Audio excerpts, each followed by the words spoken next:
All right, in this quick little how-to video, we're going to show you how to add a lower thirds graphic into Adobe Premiere by teaming up with Adobe Illustrator and Adobe After Effects. Now, what is a lower thirds graphic? Let's take a look at a sample of this. And in this piece here, you're going to see this actor, whoever he is. He's got a very similar sounding voice. Anyways, we're going to see what he does. So he's got this little piece that rolls in there. It's a strange name. Anyway, that's what it looks like. So it's a little slice at the bottom of the screen that shows us the person's name and who they're connected to and any logos. So it's a piece of branding. Usually the colors and the schemes and the logos can be involved in a news station or a brand or something else. So let's take a look at how to put this together. All right, for our example, we've got this shot of Mr. Jim Lewis, who's our cafeteria supervisor here at the high school. Does a great job. That's why he's getting interviewed, to find out what he's doing that's winning. And so what I want to do is add a little lower thirds in here, and as soon as he shows up, or shortly thereafter, maybe see him for a second, maybe after 1, 2, or 3 seconds, we bring in the lower thirds. Now it's important to note that there's a little magnetic snap thing on here. If that's not blue, it's not snapping. Now right now there's nothing really to snap to, but in a few minutes there will be. So we're going to use that and set that to start at 200, which is 2 seconds and 0 frames. All right, let's add in the beginning point of our lower thirds. Now, the lower thirds is going to be developed in Adobe After Effects.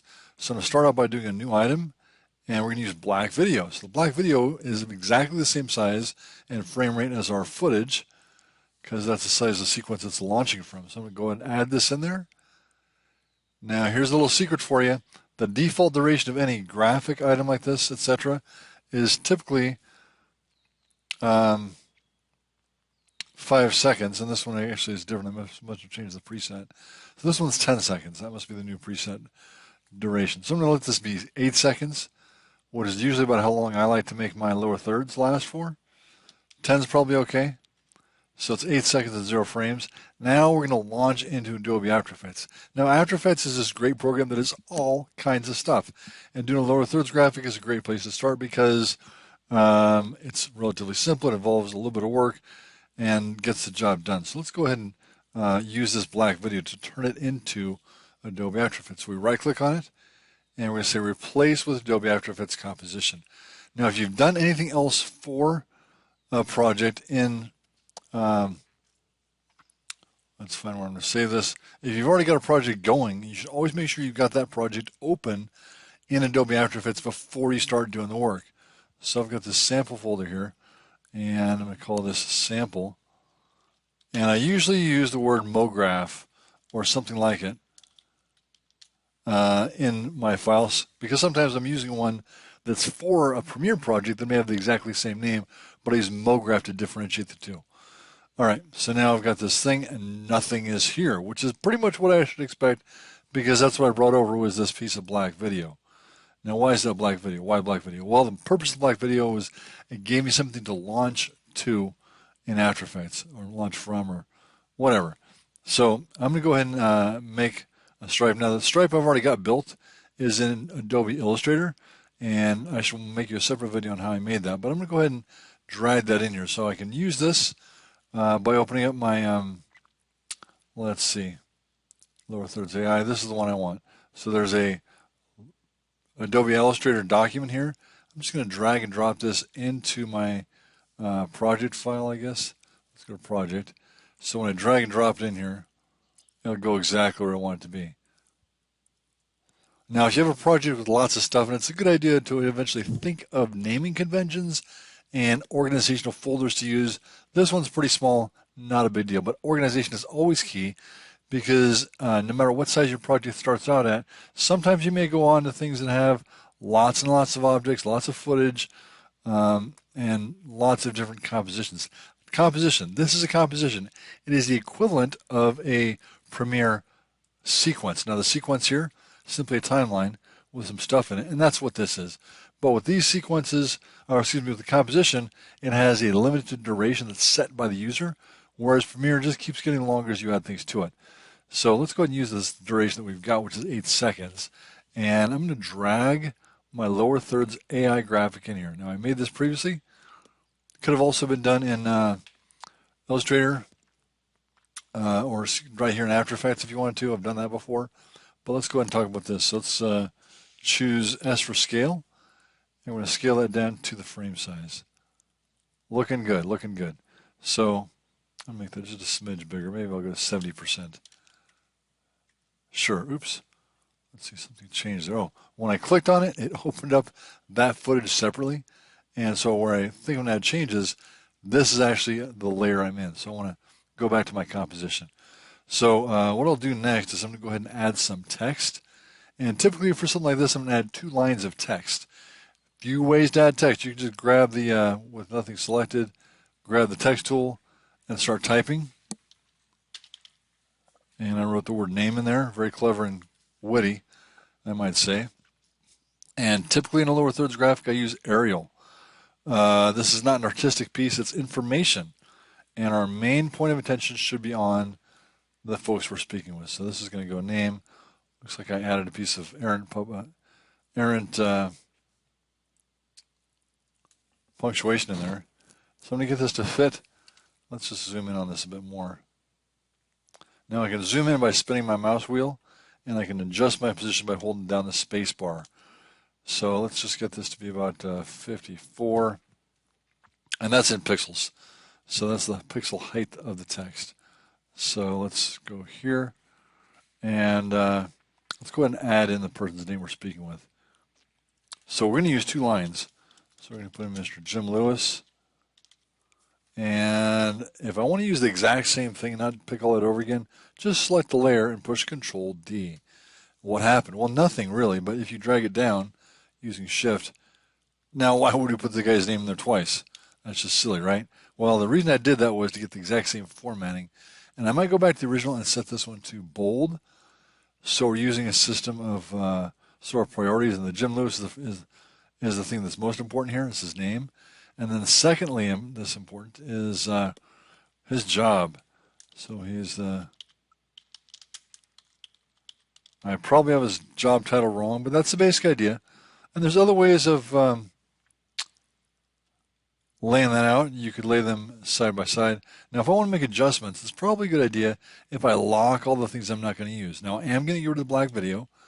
So if I delete the black video section, you go back to Premiere and you're going to see that right there. Now, if I put the black video back, Control Z, it shows up again, which is not what I wanted.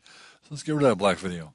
Note, however, that every time I make a change in After Effects, it's immediately visible in Premiere, which is kind of good to know. So let's put the scale of this back to 68. I feel like I just deleted more stuff than I meant to. There we go. More things were selected, so I lost all kinds of things that way. Oops. All right, so Control Z is your friend. When you make mistakes like that, and you will,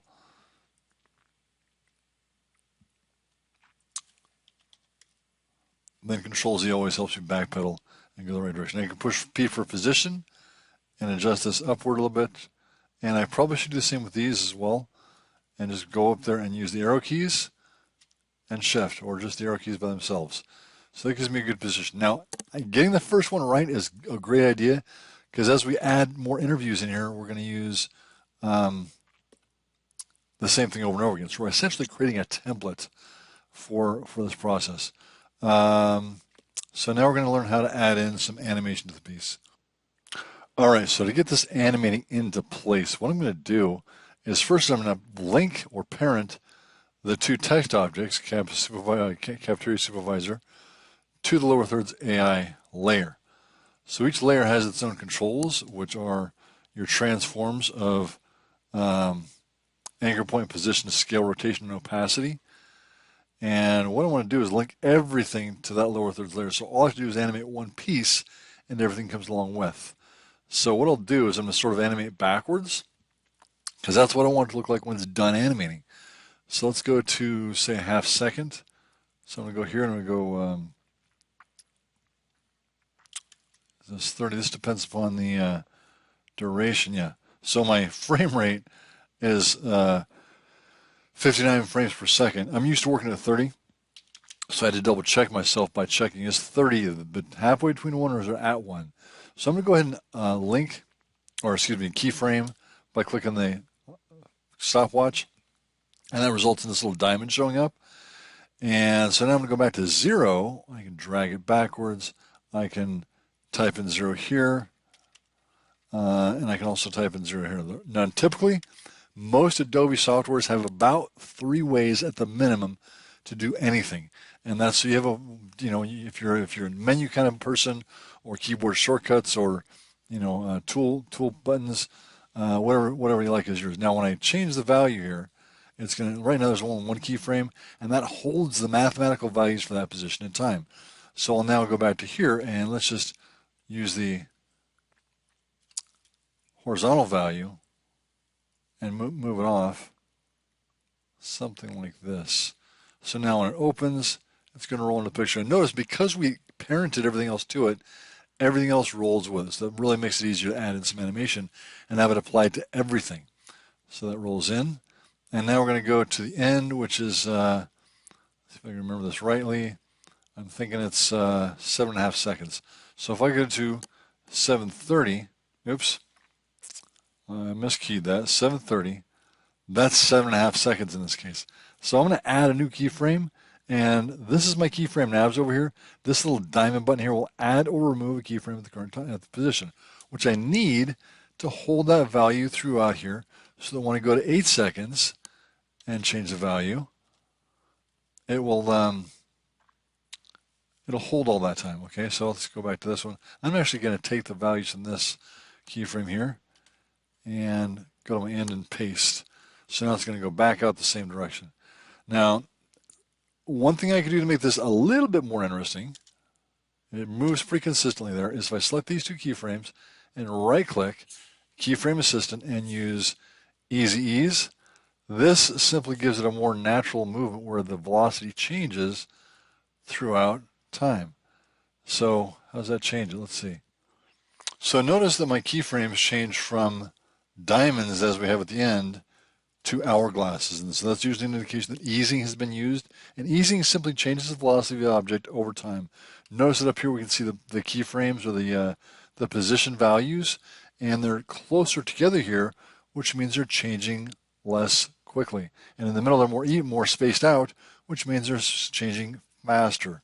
So now we'll go to the end, select the keyframes, right-click, Keyframe Assistant, and Easy Ease. So we're now get the same value going out and looks slick. So now if we go back to Premiere, all that stuff's been transmitted real time automatically in a linked situation right in here. Looking good. All right, now make sure that you save your work before you export. So if you save frequently, then you're going to avoid problems when you go to export your video to a new file. That's how it works. Lower thirds. We'll see you. Peace out.